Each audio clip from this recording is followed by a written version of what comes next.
কোলাঘাট থেকে এখন আমরা প্রায় 25 থেকে 30 কিলোমিটার চলে এলাম। মেন রোড থেকে তো আমরা ভেতরেই আছি। রাস্তাঘাটের কন্ডিশন কিন্তু খুবই ভালো, ওয়েল মেনটেন যাকে বলা যায়। চারপাশে সবুজ মাঠ ঘাট, খুবই ভালো লাগছে। এখন আমরা ঘাটাল পৌরসভা এরিয়ায় ঢুকে পড়েছি। ঘাটালে তো বন্যা হয়েছে শুনেছি। আমরা এখন আছি ঘাটাল ক্ষীরপাই রোডে, সামনেই। এখন আমরা রাইট টার্ন নেব।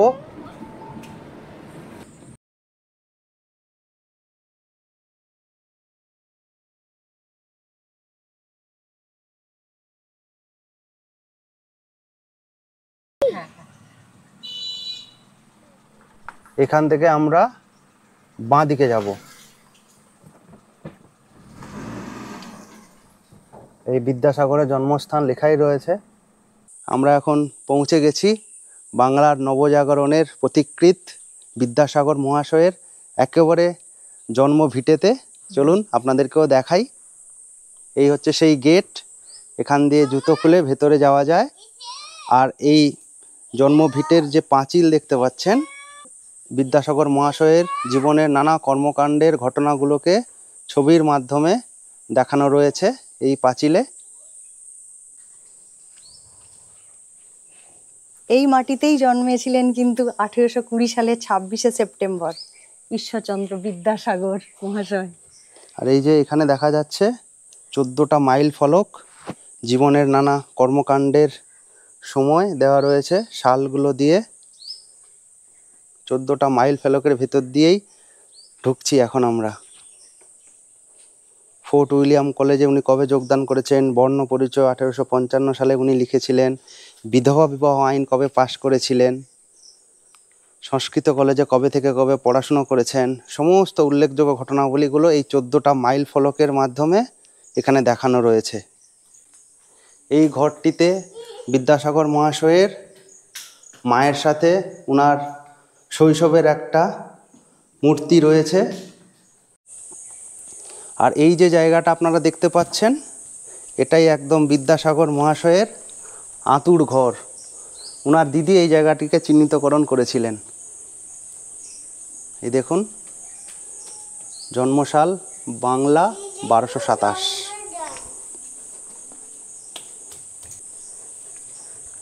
বিদ্যাসাগর স্মৃতি মন্দির, এর ভেতরে বিদ্যাসাগর মহাশয়ের কিছু বই, কিছু পুঁথি এগুলো রয়েছে। রয়েছে বিদ্যাসাগর মহাশয়ের একটা শ্বেত পাথরের মূর্তি।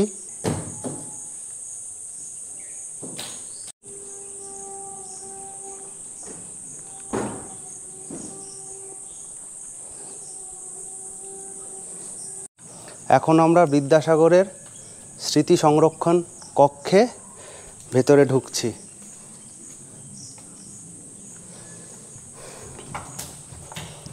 এই জায়গাটিতে বিদ্যাসাগর মহাশয়ের বিভিন্ন বইয়ের যিনি রচনা করেছেন সেগুলোর লেখা রয়েছে। আর এইখানে দেখুন, কিশোর বয়সে বিদ্যাসাগর পায়ে হেঁটে কলকাতা গিয়েছিলেন। হ্যাঁ, রাস্তার পাশের মাইল ফলক দেখেই তিনি ইংরেজি শিক্ষা নিয়েছিলেন।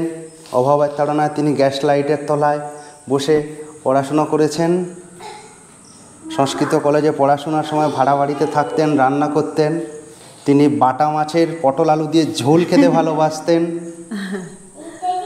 মায়ের ডাকে সাড়া দিতে গিয়ে উনি ফোর্ট উইলিয়াম কলেজের মার্শাল সাহেবের কাছে ছুটির আবেদন করেছিলেন। ছুটি আবেদন মঞ্জুর হয়নি। তারপরে তিনি সেই দেখুন দামোদর নদী সাঁতরে পার হয়েছেন, বর্ষাকালের ভয়াল দামোদর নদী। এখানে দেখুন, মাইকেল মধুসূদন দত্তের কাছে তিনি অনেক আর্থিক সাহায্য করেছিলেন, তিনি চেয়েছিলেন। আর এই মাইকেল মধুসূদন দত্তের কাছে এই আর্থিক সাহায্যের কথা বলতে গিয়ে আপনাদের আর একটা কথা মনে পড়ছে।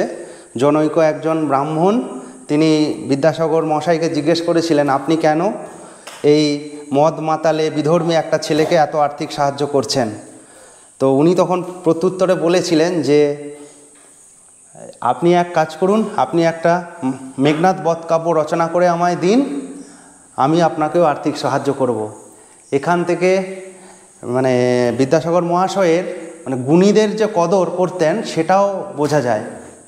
আর এই জায়গাটায় দেখুন বিধবা বিবাহর একটা ছোট্ট দৃশ্য ফুটিয়ে তোলা হয়েছে, যেখানে ওনার ছেলের সাথেই প্রথম বিধবা বিবাহ দিয়েছিলেন। এখানে বাল্য বিবাহের একটা দৃশ্য ফুটিয়ে তোলা হয়েছে। পড়াশুনোয় মগ্ন ছিলেন। কার সাহেবের আত্মসম্মান বোধ নিয়ে যে গল্পটা রয়েছে সেটা দেখানো হয়েছে। আর এই দেখুন বীরসিংহ গ্রামে বিদ্যাসাগর মহাশয় শিক্ষাদান করছেন। কি সুন্দর। কলকাতা কমন সংস্কৃত কলেজ। এই মাইল ফলকগুলোর এপাশেও রয়েছে কিছু ঘটনাবলী, আর এপাশেও দেখুন ঘটনাবলী রয়েছে। চারিদিকে সবুজ গাছপালা, কোনো আওয়াজ নেই, একটা মানে কি বলবো, নিস্তব্ধ পরিবেশ, আশ্রমিক পরিবেশ যাকে বলে।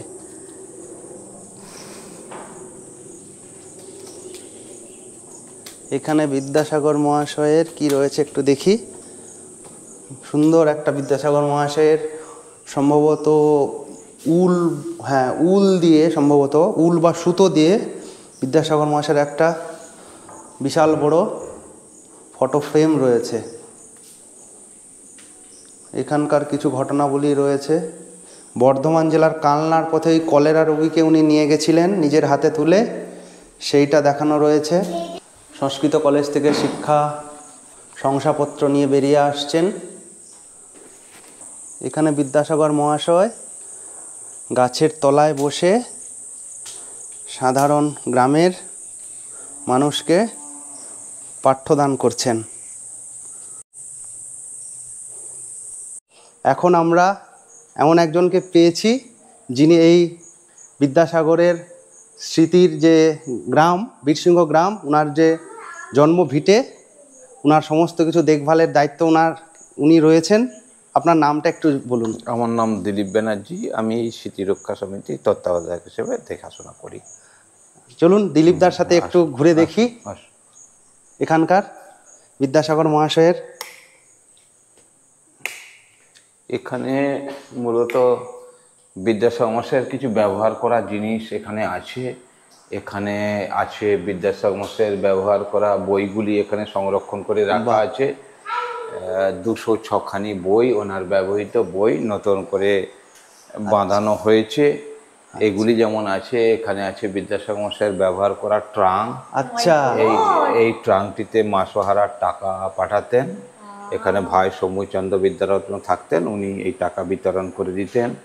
এছাড়াও এখানে বিদ্যাসাগর মশাইয়ের কিছু ব্যবহার করা জিনিস আছে ওনার ব্যবহার করা মানি ব্যাগ, পেপার ওয়েট, আর এই স্টিকটা মোমবাতি ফুঁ না দিয়ে চেপে দিতেন। আচ্ছা, আর এই পুঁথিগুলি ওনার বাড়ি থেকে পাওয়া পুঁথি, অরিজিনাল পুঁথি। হ্যাঁ, এই কোরালগুলি ওনারই সংগ্রহ করে ওনার এনেছেন। মায়ের একটা ফটো দেখতে পাচ্ছি, হ্যাঁ, ভগবতী দেবী, মা ভগবতী দেবীর ছবি আছে। এখানে ওনার সংক্ষিপ্ত জীবনপঞ্জি, রচনাপঞ্জি, ব্যক্তিগত বৈশিষ্ট্য এগুলি দেয়া রয়েছে। আর বাবার ছবি, এইটি বাবা ঠাকুরদাস বন্দ্যোপাধ্যায়ের ছবি। এখানেও পুঁথি রয়েছে বেশ এখানেও কিছু। পুঁথি আছে। এছে একটি ভিজিটিং কার্ড ছাপানো প্লেট, আর আচ্ছা, এটা এক পাটি বাঁধানো দাঁত ওনার। মাই গড, ওনার এটা বাঁধানো দাঁত। হ্যাঁ, আর এটি হুকো রাখা স্ট্যান্ড, মাথাটি রবীন্দ্র ভারতী বিশ্ববিদ্যালয় মিউজিয়ামে আছে। আরও আছে এখানে ওনার মায়ের একটি দেব মন্দির থেকে সংগ্রহিত কিছু টেরাকোটার মূর্তি এখানে রাখা আছে। আচ্ছা, এগুলি ওনার মায়ের ইয়েতে ছিল, মন্দিরে একটি। আর কিছু লেখকের বই যেমন এখানে আছে। এখানে আছে ওনার বীরসিংহ থেকে হাঁটা পথে কলকাতা যাওয়ার একটা নকশা দেয়া রয়েছে, কিভাবে উনি বীরসিংহ থেকে হাঁটা পথে কলকাতা যেতেন। আছে ওনার দেয়ালে লেখা আছে, উপদেশ বাণীগুলি দেয়া রয়েছে। এছাড়াও সেই কোণে একটা বংশ তালিকা দেয়া আছে। আচ্ছা, এইটা বংশ তালিকা। মা বাবার অল্প বয়সের ছবি, ওনার লেখা পুস্তকের তালিকা এই দুদিকে, দেয়ালের দুদিকে সাজানো রয়েছে। উনি যে প্রচুর বই লিখেছিলেন তার তালিকা এখানে সাজানো রয়েছে। বেশ কিছু বই মৃত্যুর পরে পাবলিশ হয়েছিল। হ্যাঁ, এটাই এখানে সেই ওই বংশ তালিকা। বংশ তালিকাটা দেয়া রয়েছে, এখানে দেখতে পাবেন। বাহ, এইগুলি আছে এই রুমটিতে। এখানে তো মনে হয় সপ্তাহান্তে লোকজন আসে অনেক, হ্যাঁ, লোকজন আসে, শীতের দিনটা একটু বেশি একটু আসে। বেশি আসে। এখানে ওই প্রতি বৃহস্পতিবার এই প্রতিষ্ঠানটি বন্ধ থাকে। প্রতি বৃহস্পতিবার দিন বন্ধ থাকে, বাকি সপ্তাহের টাইমিংটা একটু বলে দিন। টাইমিং সকাল 11টা থেকে সন্ধ্যে 6টা আচ্ছা, এটা খোলা থাকে। 11টা থেকে আর 6টা প্রতি বৃহস্পতিবার বন্ধ থাকে, বৃহস্পতিবার দিন বন্ধ থাকে। বাকি সব দিন খোলা। Thank you, thank you. Vidyasagar মশাইয়ের মাটির বাড়ি, খড়ের চাল ছিল, মাটির দেয়াল দেয়া খড়ের চাল, সেইগুলি সেই রকমভাবে মাটি সিমেন্টের তৈরি করা হয়েছে। মানে এই যে 3টে বাড়ি দেখা যাচ্ছে, হ্যাঁ, মানে এটা মাটির বাড়ি ছিল আগে, মাটির বাড়ি, বসত এখন বাড়ি, রান্না এটাকে বাড়ি, রিনোভেট গোয়াল করে বাড়ি, একটু এরকম সংরক্ষণ একটা করা তৈরি হয়েছে। করা হয়েছে। আচ্ছা, স্ট্রাকচার তৈরি করা হয়েছে। হ্যাঁ, কাঠামোটা হয়েছে। আর এই যে জায়গায় বাউন্ডারি দেওয়া জায়গাটা আপনি বলছিলেন, এটাই হচ্ছে ওনার বাস্তু ভিটা। বাস্তু ভিটে। হ্যাঁ, ওনার আচ্ছা। মাটির বাড়ি নষ্ট হয়ে যায় 1869-এ, আগুন লেগে নষ্ট হয়ে যায়। তারপর বিদ্যাসাগর মশাই এই বাস্তুটায় আর কোনো বাড়ি করেননি। আচ্ছা, 1874-75-এর পরে বোধহয় কলকাতা বাদুড় বাগান বাড়ি তৈরি করেন, ওখানে আচ্ছা। সবাই যে থাকতেন। শেষের দিকে ওনার স্ত্রীও ওখানে যেয়ে থাকতেন। আচ্ছা, শেষে বিদ্যাসাগর মশাই ওই কলকাতা বাদুড় বাগান বাড়িতেই মারা যান। ওখানে ওখানে নিমতলা ঘাট শ্মশানে ওনাকে দাহ শেষকৃত্য করা হয়। শেষকৃত্য করা হয়। বেশিরভাগ জীবনটাই উনি মানুষের মঙ্গল কামনায় চেষ্টা করে গেছেন, কিভাবে মানুষের উন্নতি করা যায়। হ্যাঁ, কলকাতায় যাওয়ার পরেই উনি স্কুল 35টা মেয়েদের জন্য স্কুল তৈরি করেছেন, ছেলেদের 20টা বিদ্যালয় করেছেন। তারপরে মানে দান ধ্যান তো আছে, মাইকেল মধুসূদন দত্ত থেকে কবি নবীন সেন থেকে সাধারণ মানুষ কেউ ওনার দান থেকে বঞ্চিত হননি। অনেকেই ওনার দান গ্রহণ করেছেন। আমরা সকলেই প্রত্যক্ষ বা পরোক্ষভাবে কেউ না কেউ বিদ্যাসাগর মশাইয়ের কাছে ঋণী আছি অনেকে। একদম। প্রথম কথা তো ওনার যে বর্ণ পরিচয়, সেটা পড়েই আমাদের প্রাথমিক শিক্ষা লাভ। কাজেই ওই মানুষটির কাছে আমরা বাঙালি হিসাবে সকলেই ঋণী। আমরা চাই বিদ্যাসাগর মশাইকে মানুষ বছরান্তে মাল্যদান করে নয়, উনি যে কাজগুলো করে গেছেন সেই কাজগুলোকে করে আমরা সমাজের কাছে তাকে জীবিত রাখতে চাই, নতুন করে তার চিন্তাধারাকে বজায় করে রাখতে চাই, এটুকুই আর কি। তো আপনারা শুনলেন বিদ্যাসাগর মহাশয়ের মহান অবদানের কথা। আমরা তো ঘুরে দেখালামই, তবে আপনারাও একবার ঘুরে দেখুন, বিদ্যাসাগরের মাটি স্পর্শ করুন, এই প্রণম্য ব্যক্তিটিকে একবার আসুন, দেখুন, ভালো লাগবে নিশ্চয়ই আপনাদেরও। তো চলুন, আবারও কথা হচ্ছে। বাচ্চাদের নিয়ে যদি আপনারা আসেন, এখানে একটা ছোট্ট শিশু উদ্যানও রয়েছে। এই দেখুন, এখানেও বিদ্যাসাগরের জীবনের নানা অধ্যায় ছবির মাধ্যমে ফুটিয়ে তোলা রয়েছে। বড় বড় গাছও রয়েছে, বড় বড় গাছ আছে।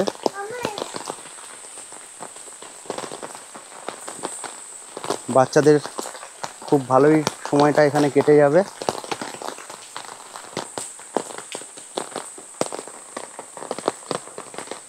বিদ্যাসাগরের জীবন আমাদের শেখায় শুধু শিক্ষা নয়, সাহস, সততা আর মানবতার আলো ছড়িয়ে দিতে। তিনি যেমনই কঠোর ছিলেন অন্যায়ের বিরুদ্ধে, তেমনি কোমলতার অপূর্ব নিদর্শন ছিলেন তিনি। এখন বৃষ্টি চলে এসেছে, আমাদেরও বিদ্যাসাগরের জন্মস্থান ঘোরাও শেষ। আমাদের ভ্রমণও হলো, হিস্ট্রিও দেখা হলো, আর একটা বিশাল অনুপ্রেরণা পেলাম। সত্যি অসাধারণ। আপনারাও আসুন, ভালো লাগবে। বিদ্যাসাগরের জন্মস্থান, উইকেন্ডে একদিনে এসেই ঘুরে চলে যেতে পারবেন। এটা একটা পেন্ড ইউজ টয়লেট, দেখুন কি সুন্দর, ওয়া কখ দিয়ে সুন্দর করে ডেকোরেট করা রয়েছে।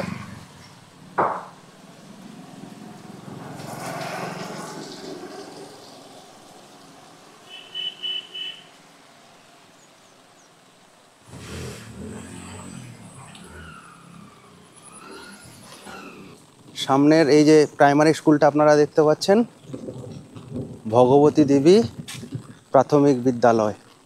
এই স্কুলটা বিদ্যাসাগর মহাশয় তার মায়ের নামে প্রতিষ্ঠা করেছিলেন। ভেতরকার পরিবেশটা দেখুন, খুবই সুন্দর।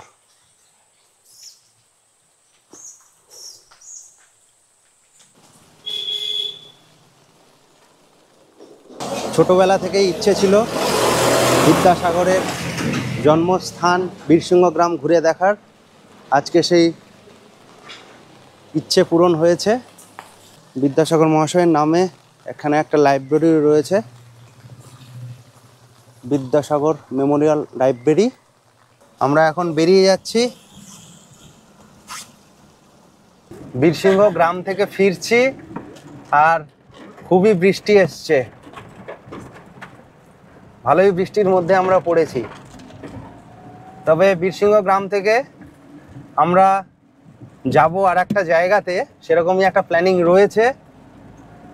পশ্চিম মেদিনীপুরের দাসপুরে আমার একজন বন্ধু রয়েছে, ও হস্তশিল্পের ব্যবসা করে, ওর বাড়িতেই কারখানা রয়েছে।